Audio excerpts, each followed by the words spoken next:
கர்த்தருடைய நாமத்துக்கு ஸ்தோத்திரம் உண்டாவதாக. கர்த்தருடைய வேத வசனம் ஆத்மாவை உயிர்ப்பிக்கிறது. விரும்பப்படத்தக்க தேன் அதிலே இருக்கிறது. இருள் இருக்கும் இடத்தில் பிரகாசிக்கும் விளக்கு போன்றதாயிருக்கிறது.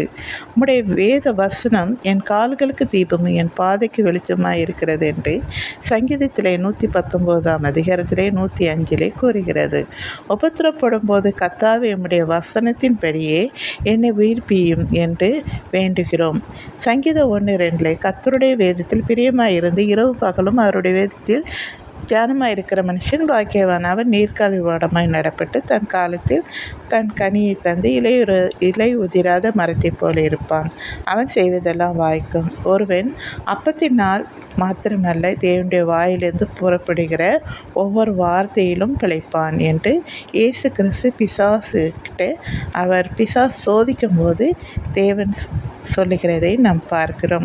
உண்மைதான். எத்தனையோ பேர் தற்கொலை பண்ணணும்னு போகும்போது கர்த்தருடைய வசனம்தான் அவர்களுடைய உயிரை காப்பாற்றி இருக்கிறது. வருத்தப்பட்டு பாரம் சுமக்கிறவர்களை நீங்கள் எல்லோரும் என்னிடத்தில் வாருங்கள், நான் உங்களுக்கு இளைப்பாறுதல் தருகிறேன் என்றார். என்னை யாரும் நேசிக்கவில்லையே என்று அழுது கொண்டு இருக்கிறவர்களுக்கு இந்த வசனம் ஆறுதலாய் இருக்கிறது. கர்த்தர் உன்னை நேசிக்கிறார். தாயின் கருவில் உருவாக்கும் முன்னே நான் உன்னை தெரிந்து கொண்டேன்.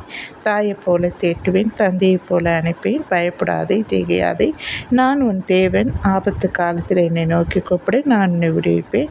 உனக்கு முன்னே போய் கோணலான வழிகளை செவ்வை பண்ணுவேன். உன்னை ஆசீர்வதிக்கவே ஆசீர்வதிப்பேன், உன்னை பெருகவே பெருக பண்ணுவேன் என்ற வார்த்தை எல்லாம் நம்மை உயிர்ப்பிக்கிறது.